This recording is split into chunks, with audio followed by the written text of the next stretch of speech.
Call this meeting to order. Brenda? You've got some claims in the minutes for us? There's the minutes. I'll make a motion, we approve the minutes of the previous meeting. I second that. All in favor?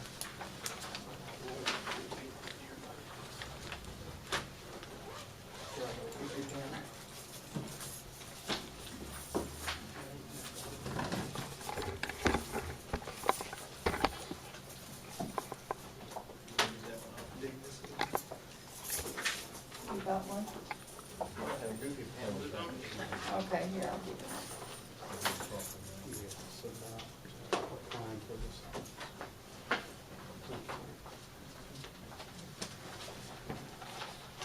I'll make a motion, we pay the claims. There's nothing out of it. Oh, The claims. right there. Okay.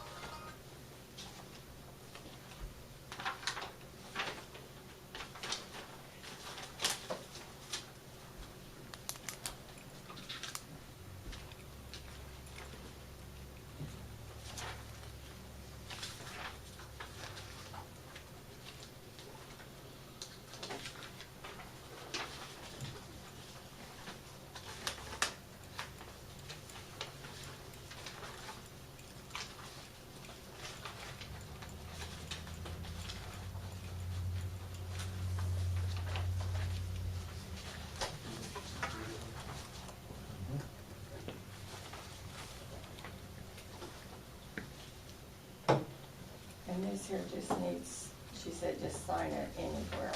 It's, for Tina Wright's family medical leave. This is her third one. I'll entertain a motion to allow family medical leave to Yeah. I second. She also had a question whether she would get paid holiday pay. Is she on FMLA? Mhm. Take a holiday on. Okay, that's all, that's what she wanted to know.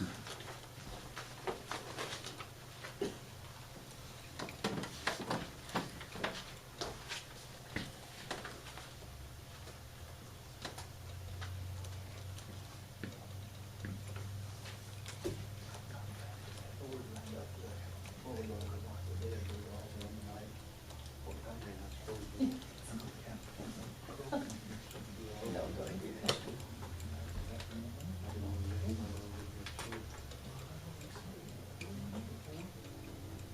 Okay. That's all I have. John? I don't have anything for you tonight. Okay, did you get some information from Benji about ordinance that needs to be passed in regard to a sign project? It had to do with our ADA Yes. information. The company that's helping with the signs is applying for federal funds. And we have to have had a resolution passed that we are ADA compliant, or that we're in the process of becoming ADA compliant, and we've adopted all that. I think we've done that in the past, but I can't remember. Well, he called me today and he said it's okay if 3 commissioners is on it. Thanks, he thought it would be all right if the 3 was Now, on I've it got a form. as coordinators. It's a resolution that just basically says a resolution adopting the American with Disabilities Act requirements regarding an ADA coordinator, proposing to list the 3 of you as the ADA coordinator, and grievance procedures. And we can sign this tonight, he sent it to me. But I thought we'd already done that once before. We made Benji the ADA coordinator. Well, you know, that's what I thought. We have. And he called my He was calling my office based on Benji. Benji didn't know who it was and said, call Charlie on.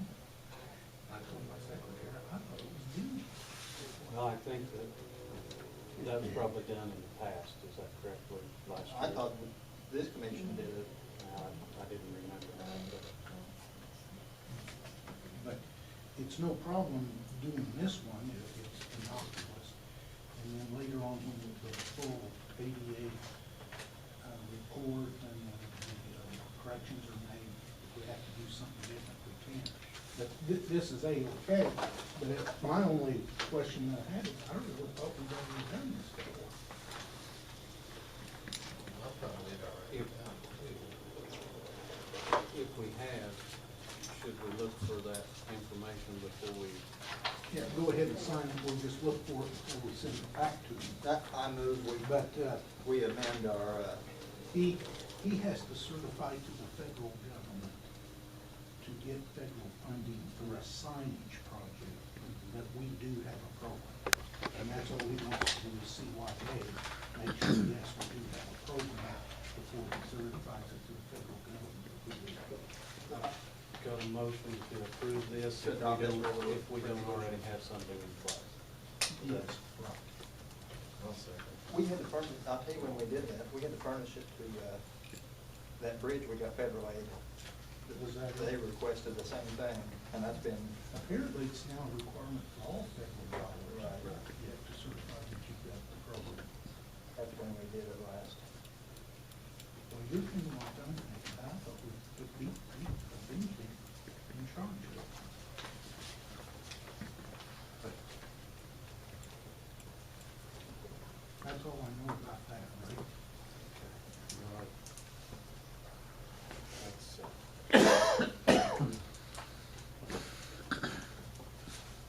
that's about all I knew about it, and I thought that he was gonna talk with you about it, so. Yeah, he called me this afternoon and emailed this to me this afternoon. Luke, do you have anything? Nope. Marvin? No. I guess we just will open the bids, While we're getting ready to open the bids, is anyone here about the phone system? Yeah, we are. Okay. Yeah. All right, there you are. Yeah. All right. What do you want?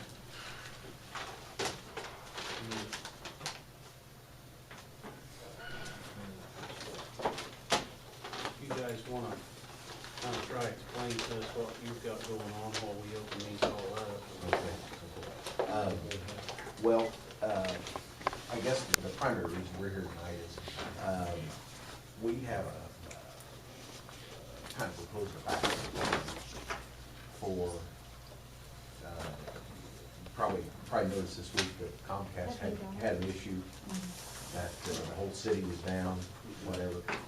It's strange. I mean, I was talking to Ann about it about 3 weeks ago, and she recommended we come here and talk to you guys about it first before we actually did it. But,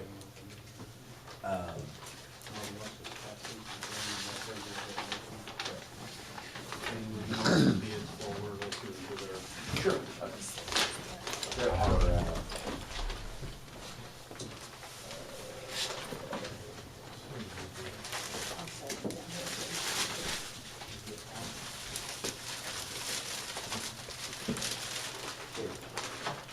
after the,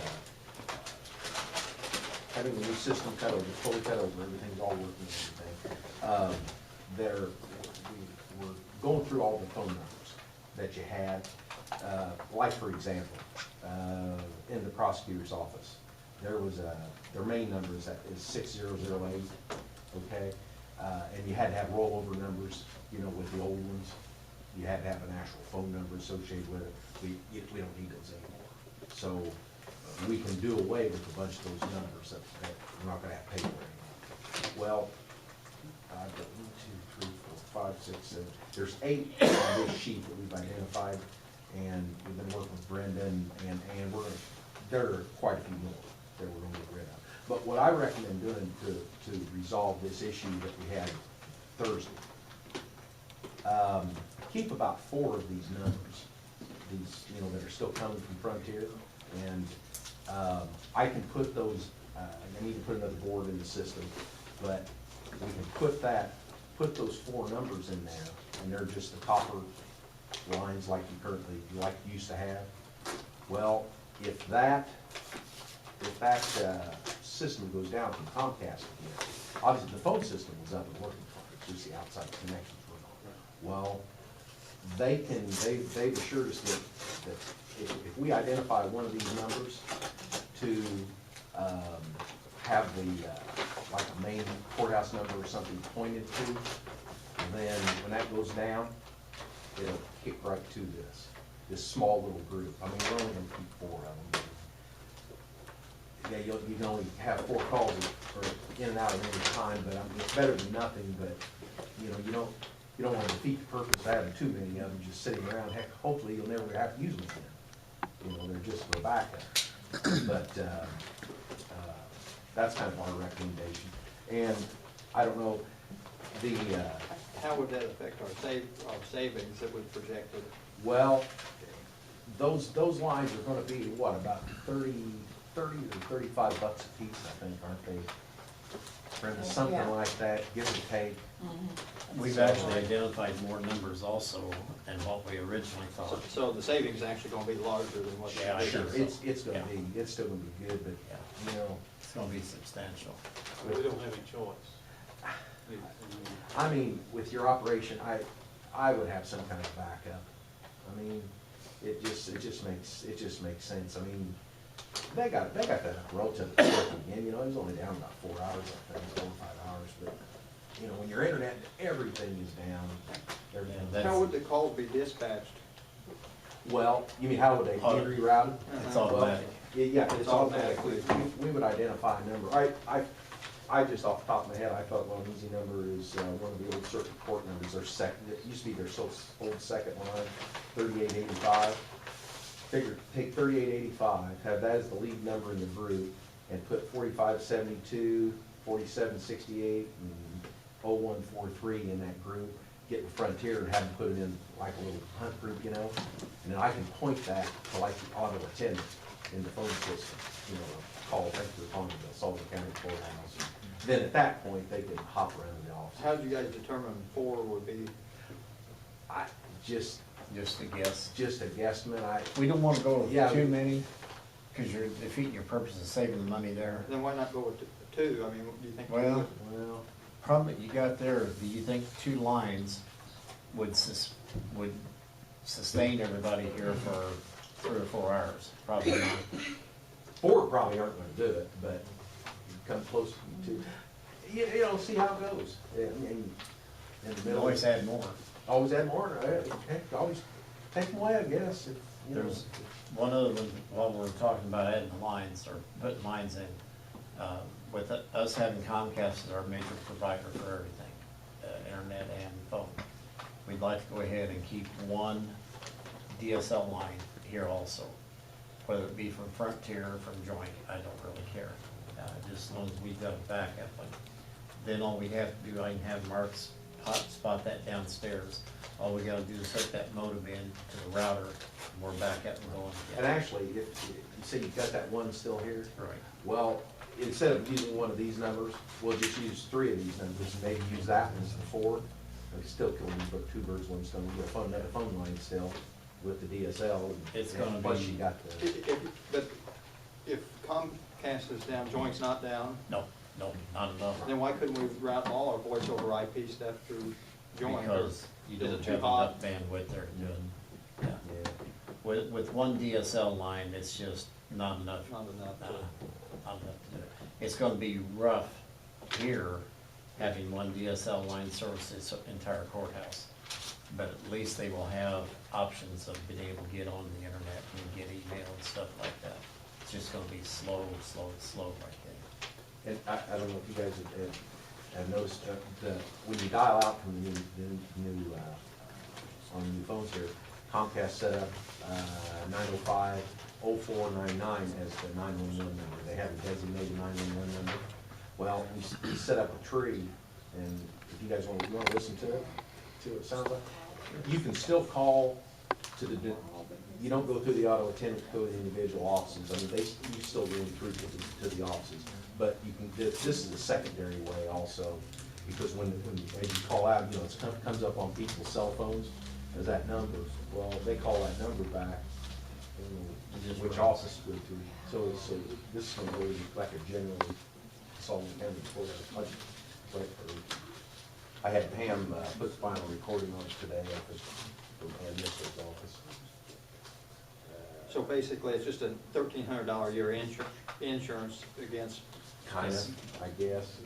everything going down. And I agree that, you know, if we find out, You have reached the Sullivan County Courthouse.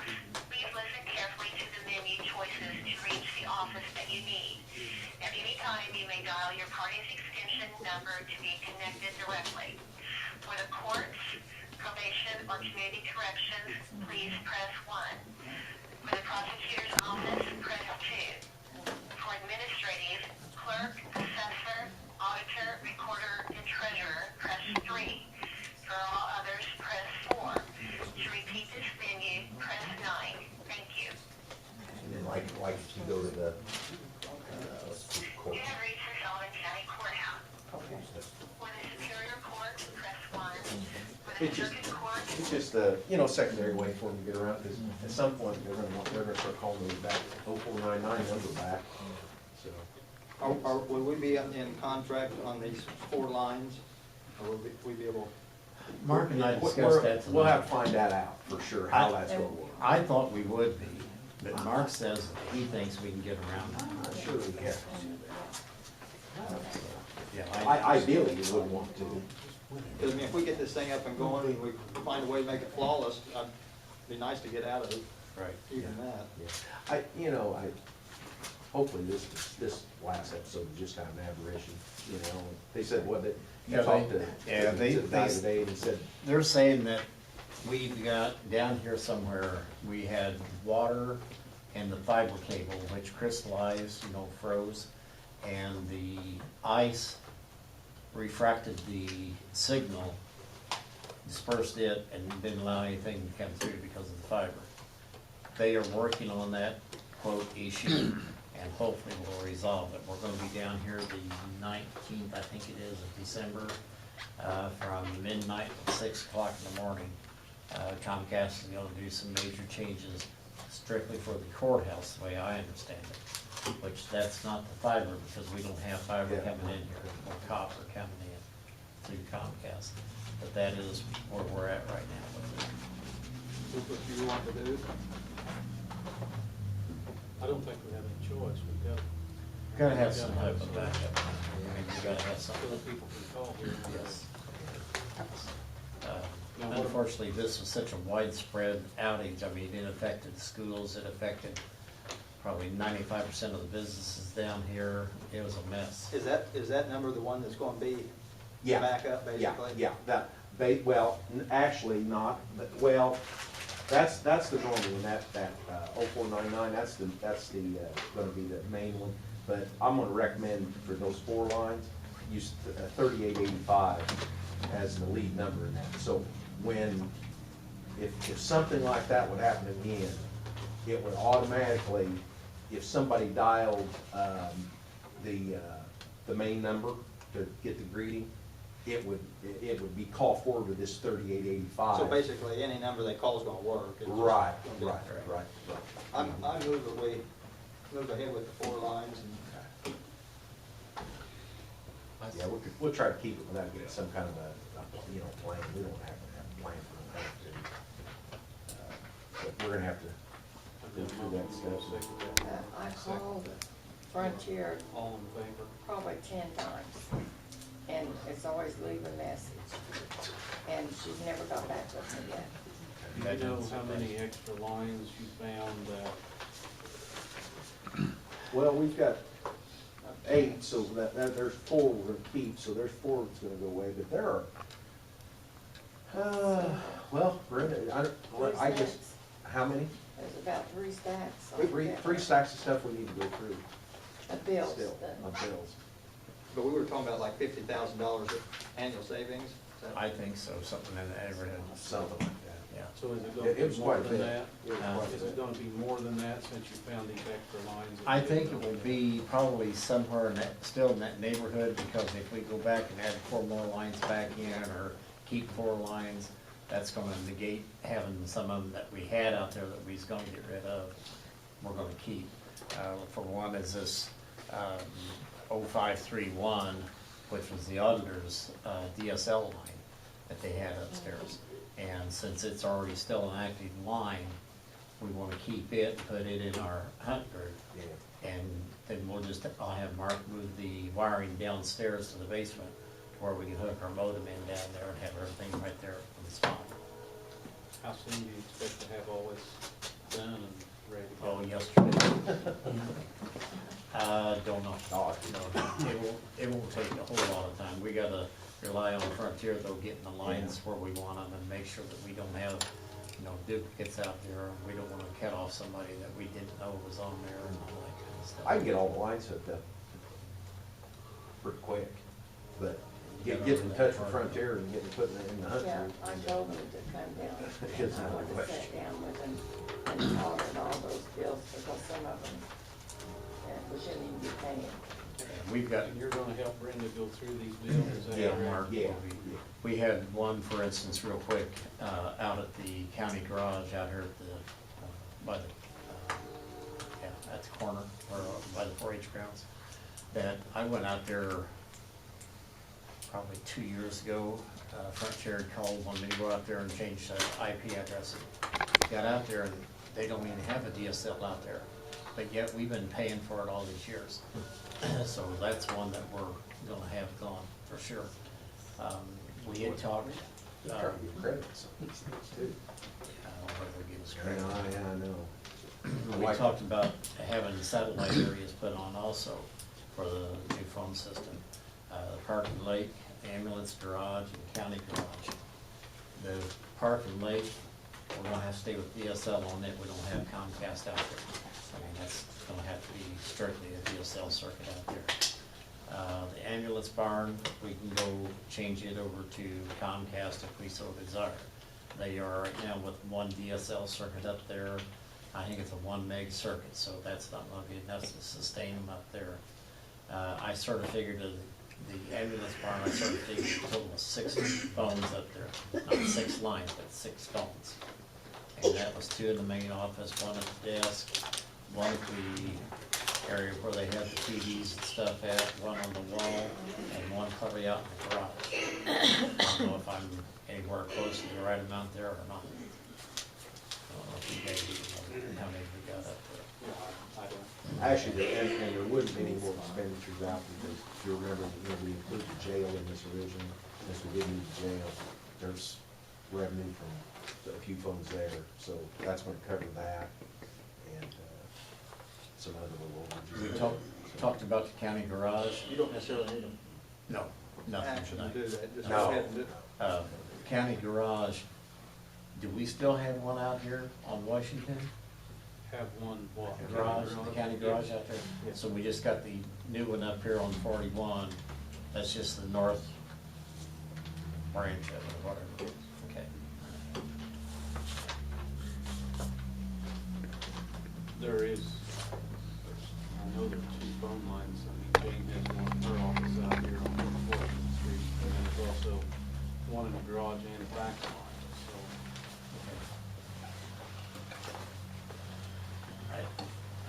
We need to get out there and look at that. I'm fine. Randy, we just use a cell phone. I'm sorry? They're all in, we just use a cell phone. Right, that's what I found out when I came out there. Was you the one I talked to out there? Because I went in and looked for the DSL line that Frontier said we had, and she said, well, we don't even use Frontier as a DSL. I said, we're using our cell phone stuff. I went in and looked, and there was none. I mean, they don't even have a modem out there, but yet they've been paying for it. So, Well, John, you're gonna take them to task on it? Yeah, I'll run you there and see what they can do. It would be interesting to know when it was taken out. We never had it. Never had it to begin She with. said, yeah, that's, yes, sir, it was never, nobody ever. Benji has a cell phone we pay an extra line for the internet. But there never has been a DSL. Never been one. Wonder how long they've been doing it. They offered it, Bill Springer had a deal like that, and they offered him $100 credit, and he actually took them to court and won. He did. I would believe it. Jane, how you coming over there? $300. Pretty dry. Well, do you need any other action from us then for the funds? Not on any of this. I've got one more thing that I want to throw out for you guys to think on and chew on is email. Right now, we've got joint email here, so like Brenda would be bhoward@joint.com, whatever, okay? If we get rid of our joint lines, which looks like we're going to for sure, we get rid of those, then that comes out at $295 for each email account that we have to pay a month to keep those accounts active. I know that there's been talk about having a SullivanCounty.org or something, gov or whatever out there. We need to get on that, somebody on that, and get everything migrated over to where we have emails with SullivanCounty.gov. Because today we're with Comcast, tomorrow we may be with Time Warner, for instance. Don't make any difference at that point who we have as a provider, because we got our own email accounts with our own web space. So we need to get somebody on that and making sure it's getting done. What would be a fair price to pay to get something like that generated? Luke, it's a good question, I don't know. I really don't know. Especially anyways, because it's, being hot out, Yeah, your internet service or your website service is probably gonna be, I'm gonna guess 30 a year. I mean, it's not very much. I don't know how much they're gonna charge you for extra emails. It's gonna come with, like 10 emails or something like that. We're gonna have quite a few emails. But that's not something your firm actually does, is it? No. But we can check, I mean, You could spec it out for us, so. yes, I can work with whoever's doing the county.gov and find out if they've got any of that information. So you can find someone for us then to work on that. Yeah, I think it's actually being worked on. I just want to make sure that everybody's aware that it needs to be done, and it really should be taken a priority right now. Get that done. Even if we've got, I'm gonna say, if we got 100 email accounts, that's $300 a month we're gonna have to put out, that we're not putting out right now.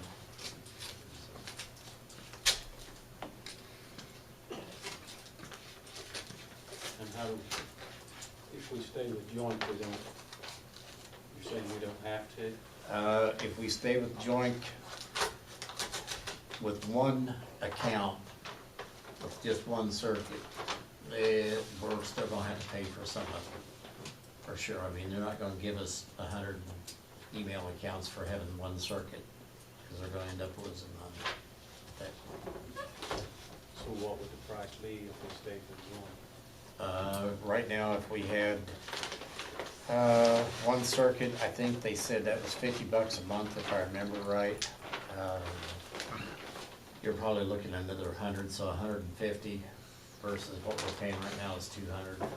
We're paying 200 right now, and we've got all the emails we want. I mean, they never have refused us any email accounts. We got emergency management on it, we got the health department on it, we got everybody in the courthouse on it, using that email account. So, But we got more bandwidth than we really need currently. with Comcast, yes. I So, mean, we're in good shape with the bandwidth there, yes. Yes, the only thing the joint side would be, and I don't care where it's joint or Frontier, just a backup DSL circuit. I'd kind of be interested in like specking that out and requesting proposals.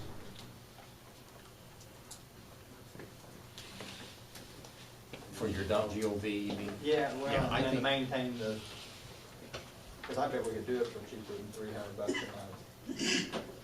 I don't know, but I bet. I would say that with the .gov, you probably can get it for a lot less than 300 bucks. That's I'd just say my like gut feeling. 50 bucks a month.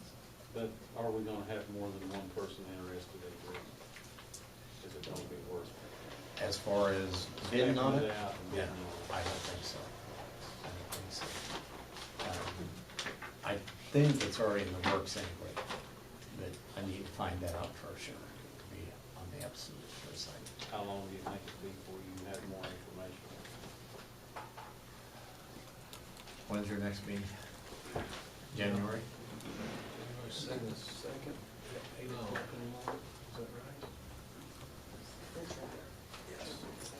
January the 2nd?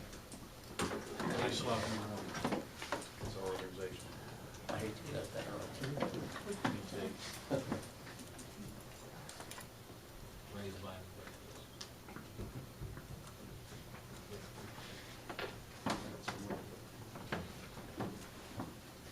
You'll let us know something then?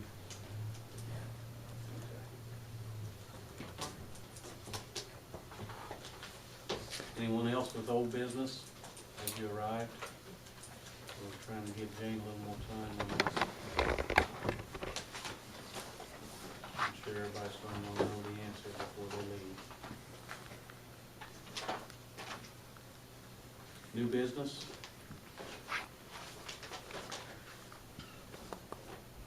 Do we have someone here who's interested in the water treatment at the jail? It's your turn. Just in time. Yep. Should I come on up here? Come on up.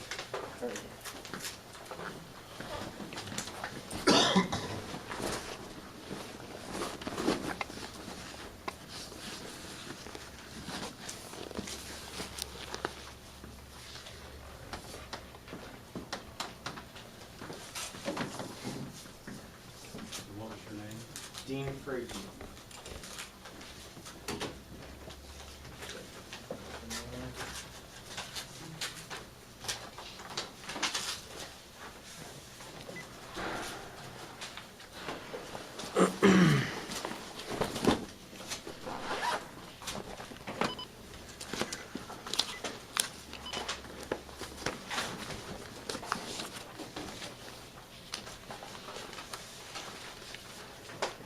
I'll be brief. We're Easy Water 3G treatment systems. Follow along with me if you'd like.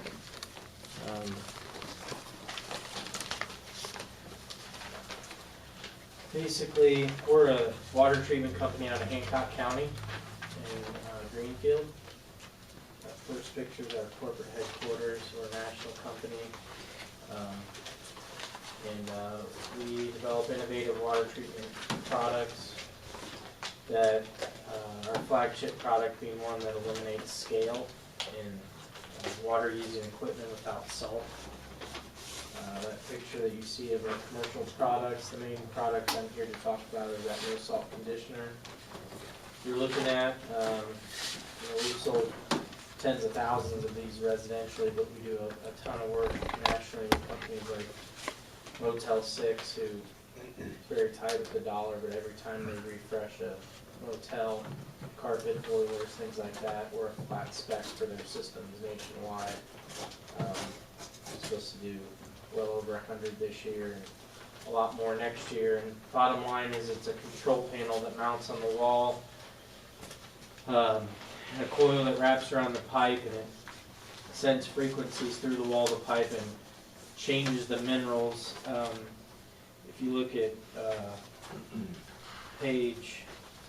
best way to explain it, page 7 is one installed. It's a box on the wall, coil around the pipe to treat the main cold water line and any hot water recirculating lines. It's physical water treatment. It is not softening the water. The minerals are still in the water, but they just don't have the ability to stick anymore. Page 9 shows a picture of what that looks like. On the left, you see a picture of the minerals underneath the microscope. They look like tree branches. When they come out of solution in your water using equipment, they stick. On the right is what we do to the water. The minerals, they've lost their charge. It's an untouched photograph by our owner. We took these photographs of what our treatment does, and it does, the system is really neat because it does two things. It will eliminate new scale from forming. A softener will not. It will slow it down. It will help scale from forming, but it will not eliminate it in water-using equipment, mixing valves, piping, water heaters. The neat thing is this system will actually slowly dissolve existing scale. So you have scale in pipes and water heaters, things like that. It will slowly dissolve it, make it last a lot longer. We treat, just so you know, several jails actually. We were approved on the way here in Putnam and Park County. I was at their meeting, but we currently treat the Shelby County Jail, Miami, Hancock, Johnson, Howard County, and have been approved in Morgan, Boone, and Madison as well.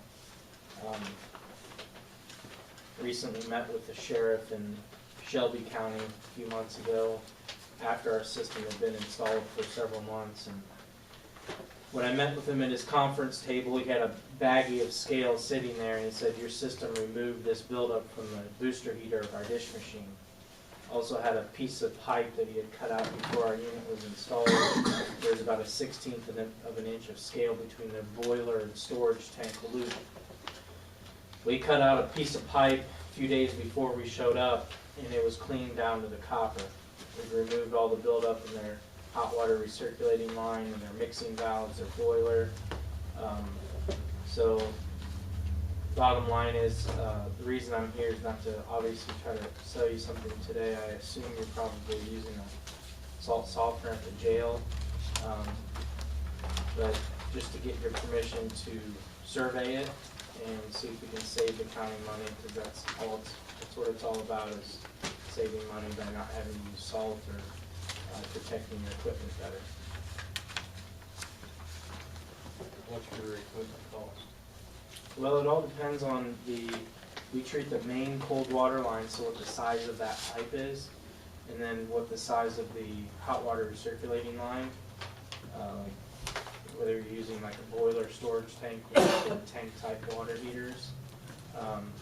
So it's hard to say exactly what it would be. That's the reason it's surveying, but I just left Putnam County, and they had approved it, and their quote was they needed 2 systems, and it was about $7,500. They were currently spending about $5,000 a year in salt, still scaling up their equipment, so they had a payback of well less than 2 years as far as a return on investment. So it was kind of a no-brainer. Have you talked to the sheriff to see what his thoughts were on it? No, sir, I have not. I think we probably might as well let him talk to the sheriff and see what his opinion is. Sounds good. Sounds good.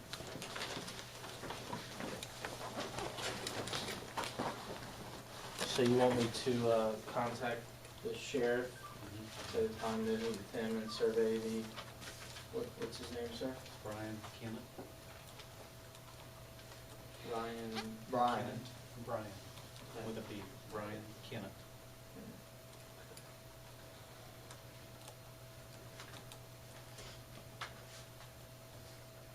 I don't think we have a boiler over there though, I think it's forced air. That would be for like your heating and cooling. I'm talking about like how you heat the water for like showering, whether it's like a hot water tanks or if it's like a boiler storage tank. Would you care to hand that to that gentleman right there, and I'm sure he'll see Brian before I will. I'll give him a call. Any other questions? Do you do residential homes with this program? We do. We've sold tens of thousands of these systems residentially across the country. So easywater.com is our website. And, for a home, it's just on the main cold water line, which is usually like 3/4 inch or so. Copper. But we do a lot of commercial work as well. Thank you. Thank you, sir. Anyone else with new business? I have some here from Benji. Okay. It's from Smithville, and they're wanting to bury a cable on corner of 600 South and 500 East down by Bear Run. It's a cable that's on top of the road, and they're just wanting to bury it. And they have a bond. If you approve it, all three of you need to sign it. All right, I'll entertain a motion on this. I move we let them move, bury the cable. Second. They've got all of our specifications and Right. what. And the second thing I have you already discussed it about the resolution? For the sign, yeah. You've already, and did you pass the resolution? We Do you did. need to sign this, or did you have one? I've got John? the sign. Okay.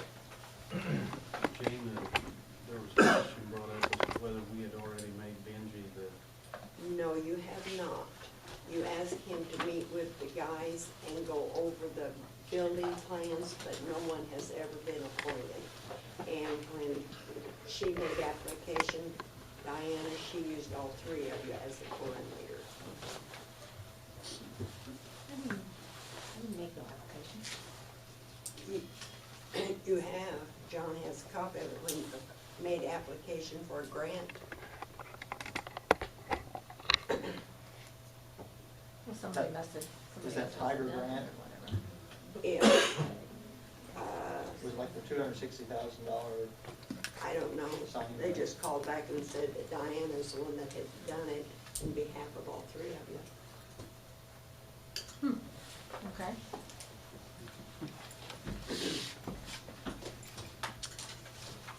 how you coming on? Okay, I Is that got all them. you had for Benji? Right, I'm ready. You have three, petroleum, it's True Blood, Jackson Oil, and Ceres. They all have either a bond or a check. In Stone, you have Parr, Hanson, Land and Son, S&G, IPCO, and KTI. They all have bonds or checks. For petroleum, you have just bituminous material, there's a bond. Repair parts, you have Catlin and Toy. They both have a bond or a check. On Greater Blades, you have St. Regis Culvert, there's a bond. On tires and tubes, there's just one bid, but they, in their specs, they say they will not be responsible for disposing of the tires, and our specs call that they are. Okay, I think we Rejected or, rejected that last year. okay. And I think that's how you did it. Yeah. Do I have a motion? I make a motion we reject not only the tire bids, but also reject the Greater Blade bids and accept all the other bids. Okay, and then, well, let me go ahead and read then. On metal pipe, you have CPI, St. Regis, and metal culverts. You don't have wholesale drainage? And wholesale drainage, I'm sorry. Thank you. There was four. And everything has a bond or a check. But you're rejecting tires and tubes and blades, is that And the correct? Greater Blades, yeah. Okay. I second. And we're all in there.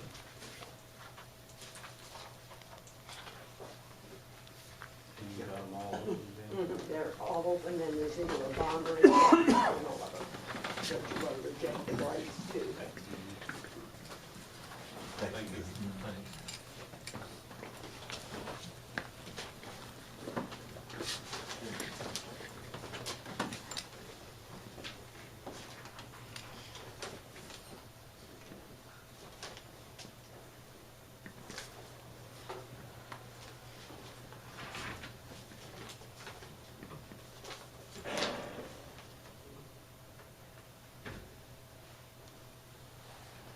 And on our fuel, did we have True Blood and?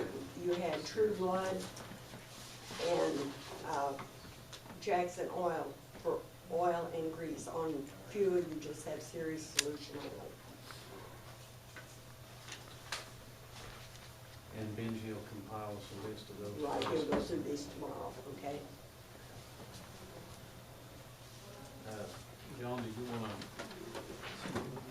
discuss what the meeting we were at before we came here? How is that going to affect what we're doing as far as the deed sales? Not very helpful at all.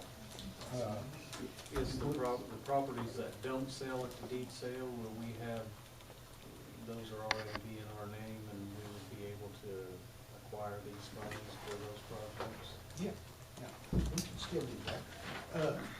On the deed sale, those are properties that haven't sold at two or more consecutive tax sales that the county takes title to. And then we turn around and advertise them and sell them for basically our cost. And that's one way we have been trying to get rid of some of these properties that have become so dilapidated and so forth that they're not worth the back taxes on it. So that won't, these funds available for the curing of blighted areas won't affect that at all.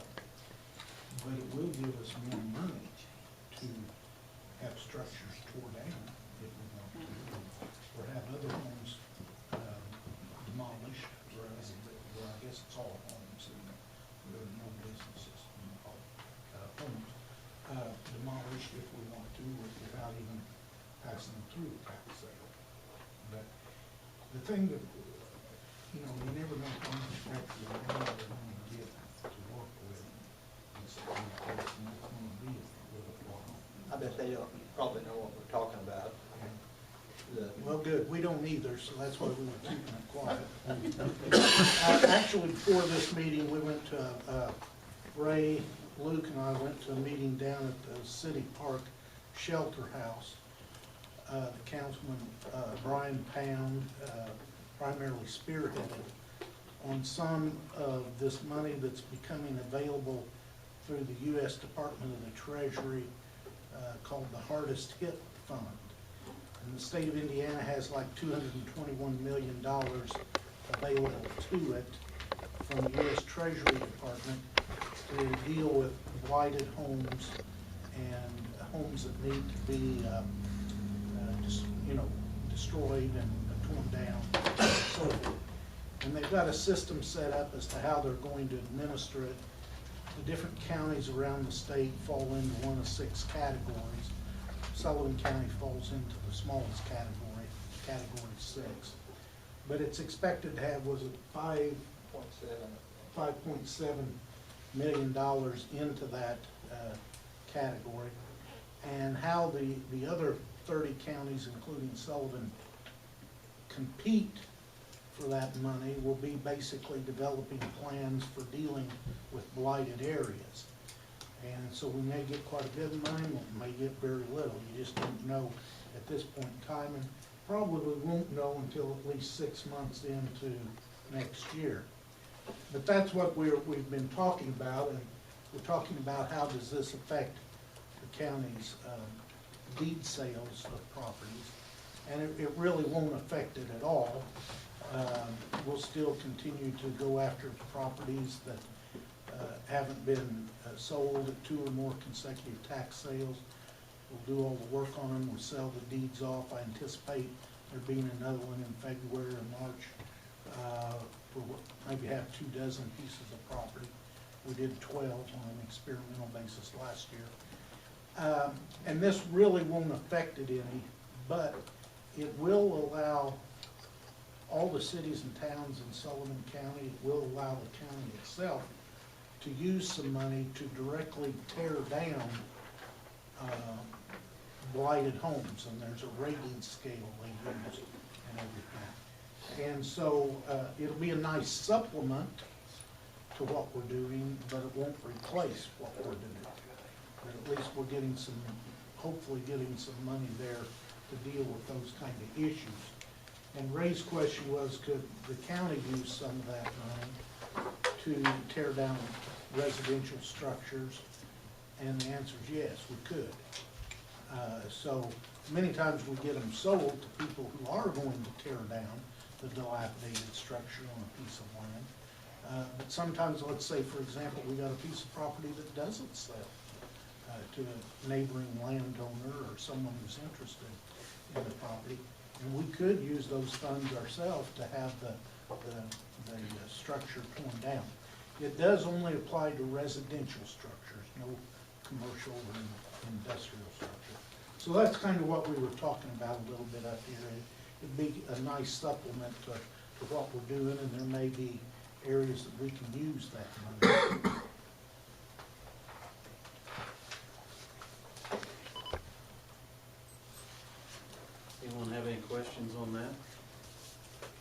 My questions on that is who's gonna actually determine what they're gonna tear down, whether it's gonna be in the city or the county? As Well, far as the funds are, you know, who's gonna say, well, this one's more important than this one? It goes through a grading scale, and we won't have any money available till at least July, at least. We're in the last tier. Okay, but you guys get to help, Well, you It also commissioners depends how and we the make city? application Yeah. too. Luke's hit the nail on the head here. It depends on how you make application. For example, the city of Sullivan could make application just in its name. So the It's not- county it's has not to gonna- do their not own gonna help application. The county, it's not gonna help any of the other towns in the county. But one thing we were kinda kicking around, and I think that Councilman Larry Cox brought this up in a conversation with Brian Pounds, is, you know, it wouldn't be a bad idea for us to form a committee that makes an application for the entire county. Because the more possible blighted areas that you have to include, the stronger your chance of getting more money. And it may be one of those things that the cities, the towns, the county itself needs to form a committee to make the application. And then we'll have to set up a process of how it's going to be doled out. And one thing the boys from the state stressed is that they don't want to come in and tell us how to do it. They'll get the money available for us. But they want us to kind of tailor-make our own plans in how the money's dispersed around the county, which structures are torn down first, which ones you go after, et cetera. So they're leaving a lot of discretion up to the local governing authorities. And now really what we have to try and kind of figure out is how is the best way of going about having the committee to apply for these funds. My personal thought is it would be best if it was an entire county-wide project and we had input from all units of government. But you also make application on each individual property. It's not like a So you broad put 'em all application. together. So they may accept part of the application and deny part of the application. And there's a grading scale that they go by to determine whether it meets the criteria to tear it down. But we've got a lot of them, and like Sullivan can apply, Merrim can apply, Carlisle can, but New Lebanon can't, so the county would have to do it on their behalf, so, because they're not an incorporated town, I see. or Paxton. There might be such thing where the county makes the entire application. So it'd be a nice supplement to what we're trying to do with properties that are not selling at tax sales and yet need to be dealt with. But it's not a cure-all for us, but it's a nice supplement. But then I assume all that'll be put out for bid on the tear downs, Oh, as to the work of the tear downs. yeah. And some of their estimates are high. For example, they were using, what was it, $15,000 for a tear down that did not involve a basement or cellar. That's probably what we all thought was probably a little bit high. You could probably get the job done for less than that. But that But 15, then they can go to paying back taxes too, that $15,000. Purchase of the Right, right. acquisition. And then if it does have a basement or a cellar that needs to be backfilled, it can go up to $25,000 per house. But, so, it's one of those things that it would be a pretty good business once we can get it rolling, get the money in hand and get it rolling.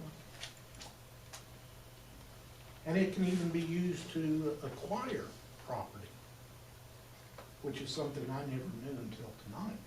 But you can actually use that money to go buy someone's blighted property, buy them out, send them down the road and tear it down. Of course, you don't like to do that because then your money's being used to purchase stuff as opposed to tear down other blighted houses, but there is that possibility. Linda, was there anything else in here that we needed to cover? We didn't have time to. No, I think we've got everything. But one thing I thought was kind of interesting about the meeting tonight, we're getting $11.50 per person in our district, the same as Marion County and Gary and So we actually are competing against Switzerland County and a lot of these rural counties that may not even make application. So the chances of us achieving higher than $11.50 per person is pretty high if we participate actively.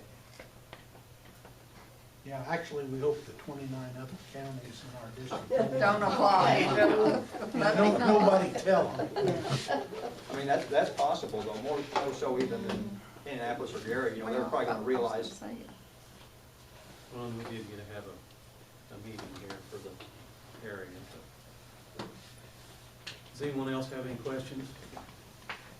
We need to set January 2nd at 8 a.m. for our first meetings with Organize. And that will serve as our first meeting in January. And other than that, I think, Jamie, do you have anything else? I move we adjourn. We have a motion to adjourn. You've been to the Mason